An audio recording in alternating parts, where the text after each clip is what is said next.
Hi, everybody. Andrea Fair here with Flying Free Ministries. And today I brought you another beautiful friend of mine. Her name's Lorie Gurnett. And she's actually the author of this really great book, Treasure Kingdom. I am currently reading it, possibly stayed up too late reading it last night, in fact. And you want to get your hands on it.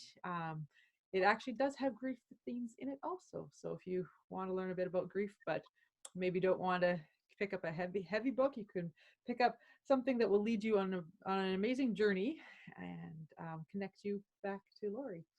Lorie and I met just about, I don't know, I guess over 20 years ago. Anyway, but we're still so young. And I'm at Bible school, and we've been journeying together off and on ever since. And it is just my privilege to have you here today, Lorie. So thank you so much for your willingness. Thank you for having me. You betcha. So as you know, we're talking about grief this month, and could you share a bit about your background with grief with our audience?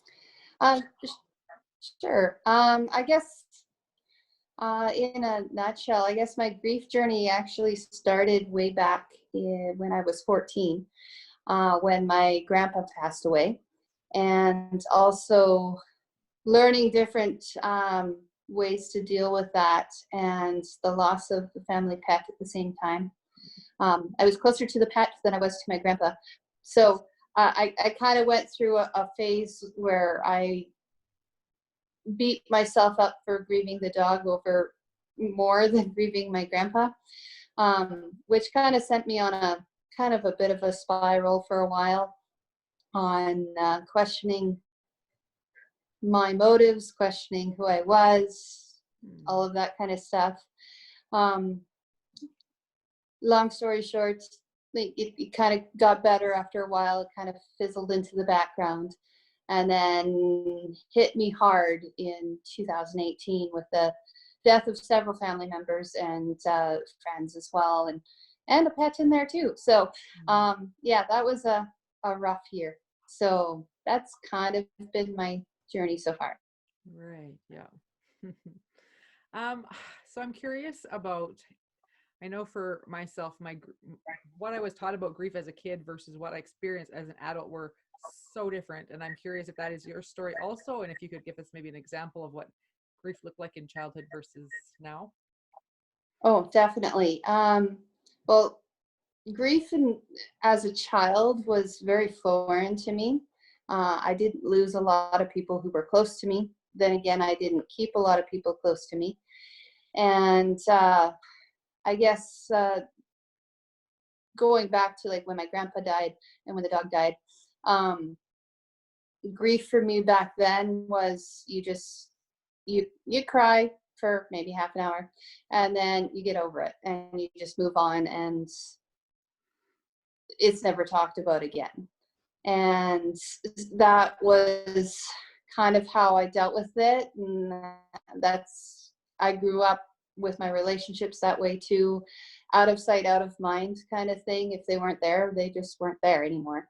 And that's kind of how I was taught growing up on how to deal with grief.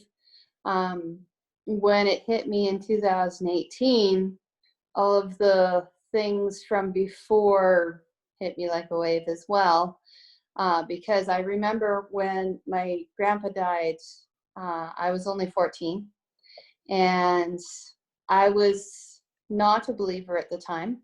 And so I remember after he died, praying for his salvation.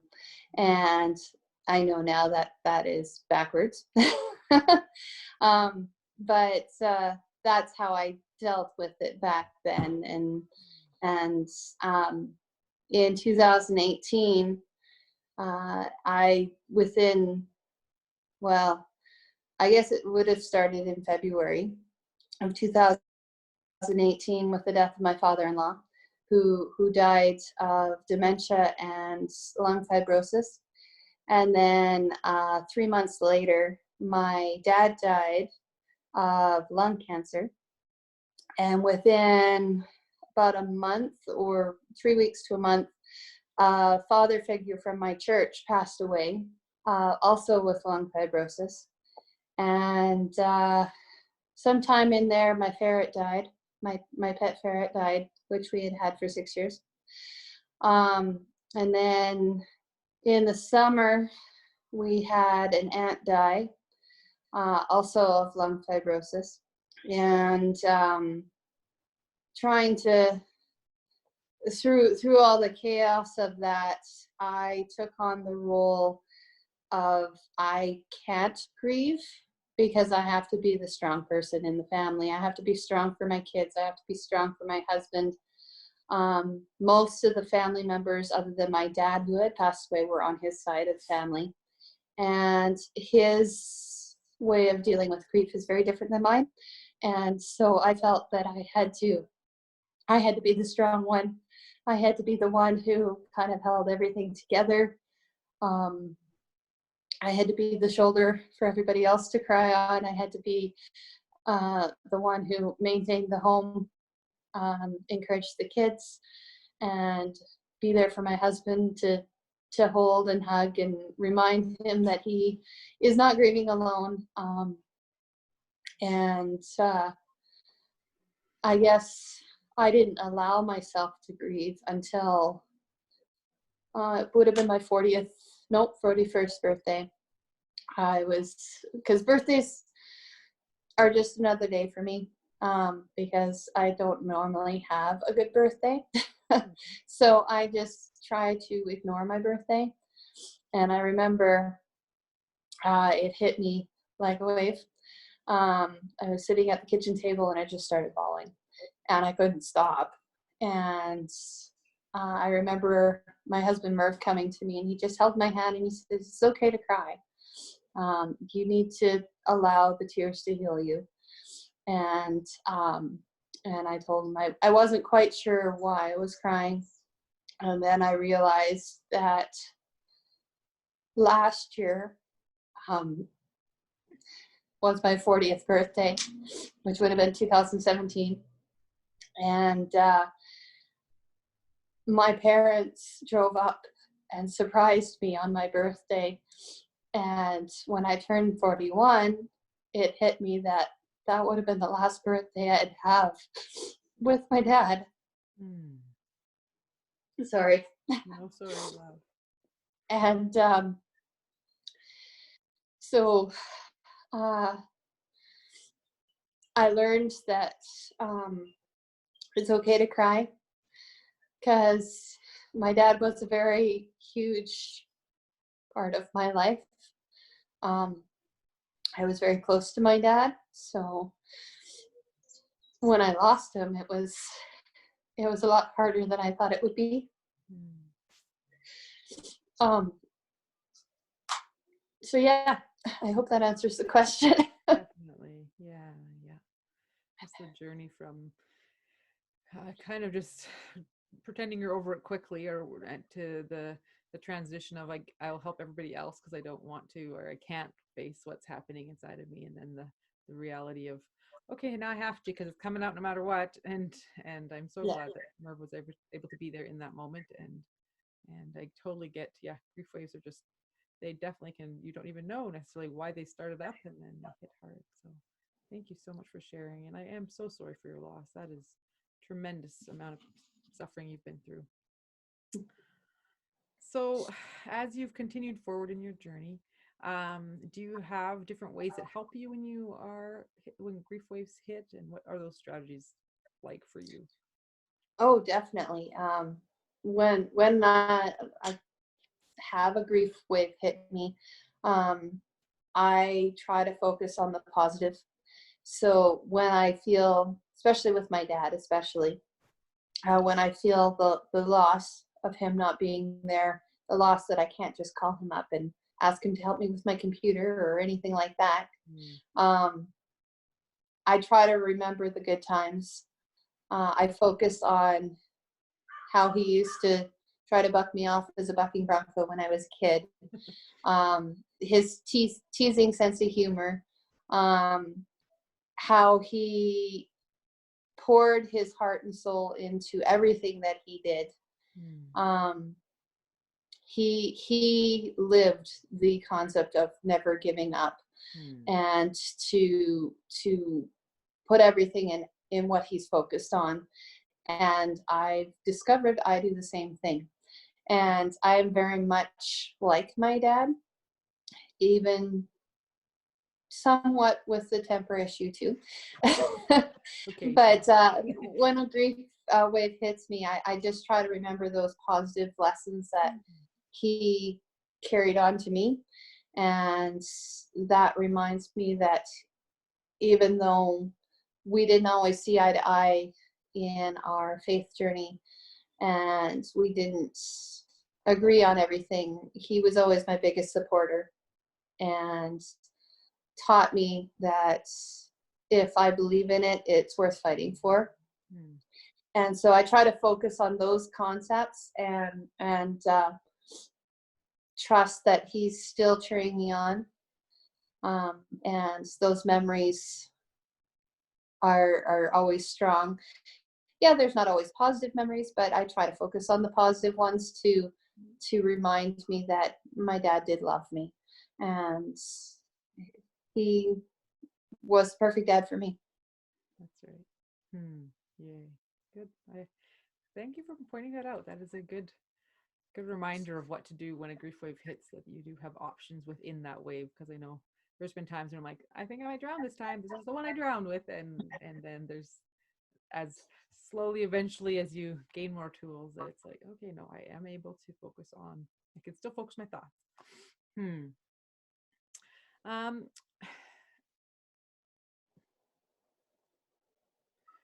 what do you wish you'd known before you began your grief journey? Uh, I guess I wish I would have known um, a better relationship with my heavenly Father, Hmm. because when my grandpa passed away, I was not a Christian. I did not believe in God, so I went through that completely by myself, which tore me for a loop and sent me into suicidal thoughts. And that's a whole other journey we're not going to get into.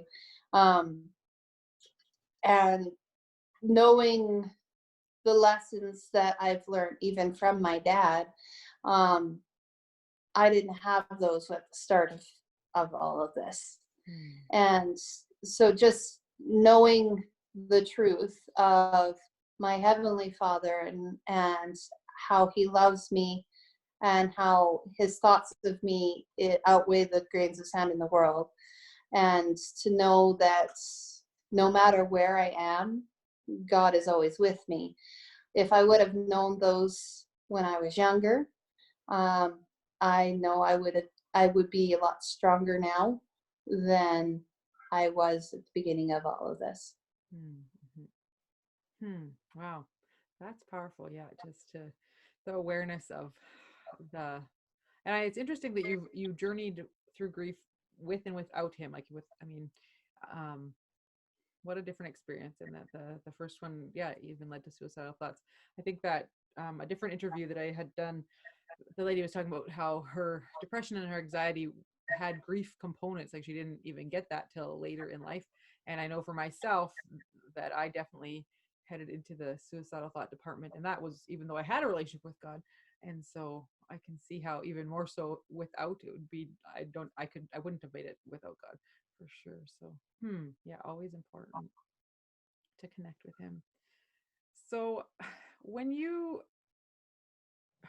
think about this journey, can you see any way that grief has actually given you freedom in life? Does that sound just crazy? Oh, definitely. Okay. Um, through my grief journey, I've gained in confidence. Hmm. I have realized and learned how strong and how big God is. Hmm. Um, before I went through this grief journey, God was just the I closed my eyes and visioned God of me being a little child crawling into his lap and him fighting off all the things that are trying to hurt me, and I'm just safe in his arms. To now he walks with me, and I don't have to be scared of how big the dream is that God has placed in my heart. because he is so much bigger than I could ever think or imagine.